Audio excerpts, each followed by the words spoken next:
The year is 2025, and the most important agreement in modern economic history just expired. And if you're not paying attention, you're about to watch your savings, your paycheck, and your entire standard of living collapse in real time. For 50 years, every barrel of oil sold on Earth was priced in US dollars. Every country needed dollars to buy energy. That created artificial demand for American currency that made the United States the most powerful nation on Earth, even though we produce almost nothing and owe everyone everything.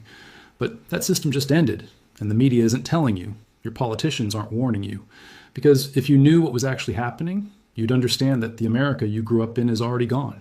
The petrodollar agreement dies in 2025. And when it dies, the dollar's global dominance dies with it. Most people won't see it coming, but the smart money already moved. They're in gold, farmland, and foreign assets. They understand what every empire that debased its currency learned the hard way. The money you're holding, it's only worth what other people believe it's worth. And that belief is breaking right now. Let me tell you a story about how we got here. Because this didn't start in 2025. It started in 1971. August 15th, 1971, Richard Nixon appears on television and tells the world that the United States is temporarily closing the gold window. Translation? The dollar is no longer backed by gold, it's just paper. A promise. And Nixon's administration knew that was a problem. Because if the dollar is just paper, why would anyone accept it? Why would foreign governments hold dollars in their reserves? Why would global trade be conducted in a currency backed by nothing? The answer came 3 years later.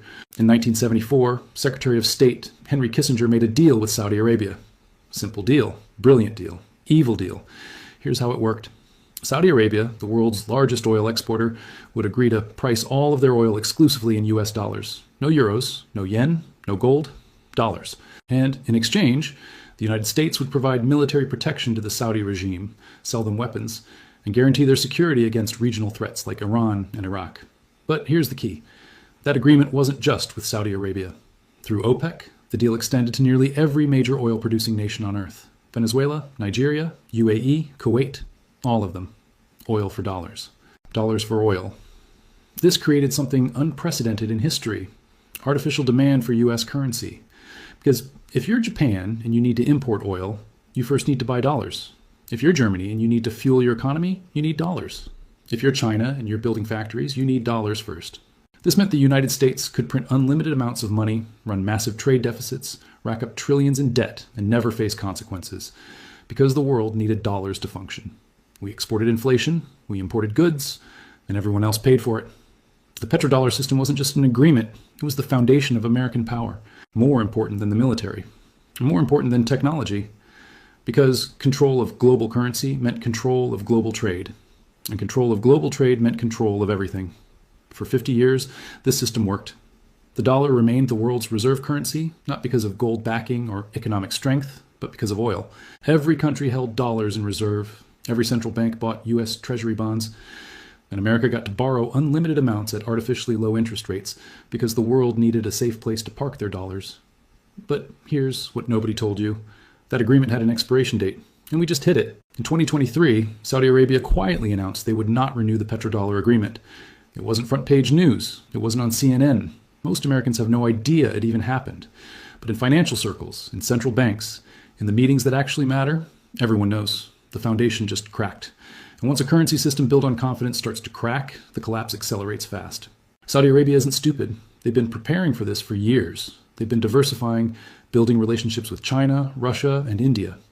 In 2023, they joined BRICS, the economic alliance specifically designed to challenge dollar dominance. They're now accepting yuan for oil sales to China. They're discussing rupees for sales to India. They're even talking about pricing oil in a basket of currencies, or going back to gold-backed settlements. Every move is designed to reduce dependence on the dollar, and they're not alone. Let me give you the numbers because the scale of what's happening is staggering. In 2000, roughly 73% of global foreign exchange reserves were held in US dollars. By 2020, that had dropped to 59%. And in 2024, under 55%. That might not sound dramatic, but in the world of reserve currencies, it's a free fall. Central banks are diversifying out of dollars at the fastest pace since World War II.